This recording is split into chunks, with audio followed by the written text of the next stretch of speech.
একমাত্র মৌলানা মওদুদীর নেতৃত্বে জামাতে ইসলামী এই দলটা আদর্শ ইসলামী রাষ্ট্র প্রতিষ্ঠার কথা বলেছে, জিহাদের কথা বলেছে। সমস্ত পৃথিবীতে একদিন সব মানুষ মুসলমান হয়ে যাবেন, তারপরেও যারা ইসলামকে বাধা দেবেন তাদের সঙ্গে আমাদের রক্তক্ষয়ী সংগ্রাম হবে।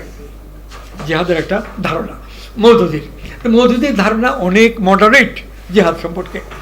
কিন্তু আজকে যে কি বলে তালেবান আফগানিস্তানে আত্মপ্রকাশ করেছিল, এখন অন্য জায়গায় ছড়িয়ে পড়েছে, আমাদের দেশে আসছিল। একসময় আমাদের দেশের কেউ কেউ আফগানিস্তানে গিয়ে ওইখানকার যে কমিউনিস্ট নেতা ছিলেন তাদের দেখে এসে ঢাকায় বক্তৃতায় বলছেন যে আমরা আফগানিস্তানের মতো বিপ্লব করে বাংলাদেশকে সমাজতান্ত্রিক করব। তখন আবার কিছু ইসলামী ধারার লোক কি সংগঠন করে মিছিল করে প্রেস ক্লাবের সামনে দিয়ে, বাতিল মোকাররমের সামনে দিয়ে আসছে প্রতিদিন, আমরা সবাই তালেবান, বাংলা হবে আফগান, এই স্লোগান দিয়েছে। আমরা সবাই তালেবান, বাংলা হবে আফগান। এখন এই তালেবানদের কনসেপ্ট জিহাদের, এই তালেবানদের জিহাদ আফগানিস্তানে দেখছেন কি ভয়ঙ্কর রূপে। এছাড়া আইএস, তারপরে হুজি, এরকম আরও 7-8টা অর্গানাইজেশন আছে, এরা সবাই জিহাদি লক্ষ্য নিয়ে মানুষ মারছে।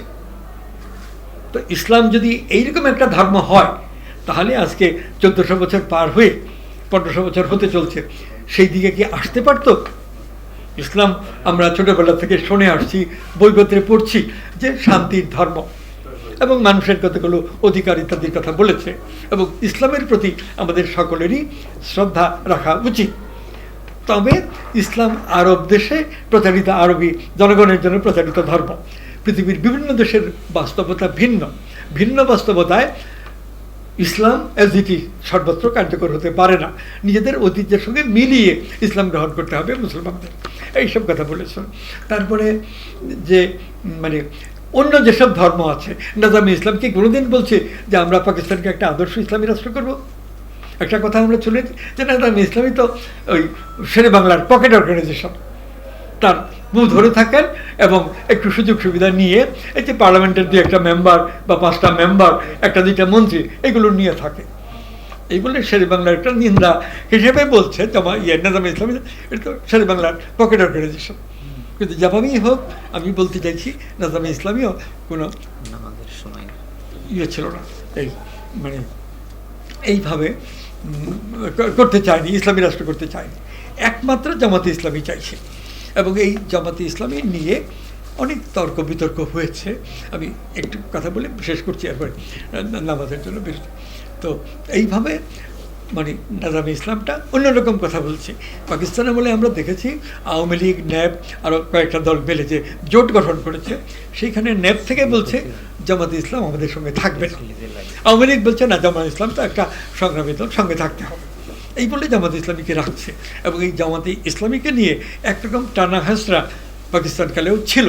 এবং বাংলাদেশ হওয়ার পরে এই মুসলিম লীগ, জামাতে ইসলাম, নাজামি ইসলামী, পাকিস্তান ডেমোক্রেটিক পার্টি যারা নুরুল আমিন সাহেব করেছিলেন, এই 4টা দলকে তো তাজউদ্দিন সরকার মানে স্বাধীন বাংলা বেতার কেন্দ্রে ঘোষণা দিয়ে নিষিদ্ধ করেছিলেন। এই দলগুলো আগাগোড়া আমাদের জাতীয়তাবাদী আন্দোলনের বিরোধিতা করেছে।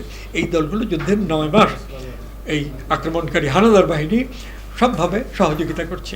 এই জন্য এরা অপরাধী, যুদ্ধাপরাধী শব্দটা তখন, এদের স্বাধীন বাংলাদেশে কোনো রাজনৈতিক অধিকার থাকবে না। এই বিষয়টা বঙ্গবন্ধু সরকারের আমলে যে কনস্টিটিউশন হয়েছে তাতে রাখা হয়নি। আমি তখনও লিখেছি, বলেছি যে এটা একটা ভুল সিদ্ধান্ত হলো, এবং আমরা সেই ভুল সিদ্ধান্তের ফলে এখনও তো জামাতে ইসলামী নিয়ে ভুগছি। রাজনৈতিক আলোচনার মধ্যে একটা বড় জায়গা জামাতে ইসলামী দখল করে আছে। আওয়ামী লীগ জামাতে ইসলামীর দ্বারা একভাবে লাভবান হতে চাইছে, বিএনপি জামাতে ইসলামকে সঙ্গে নিয়ে আরেকভাবে লাভবান হতে চাইছে।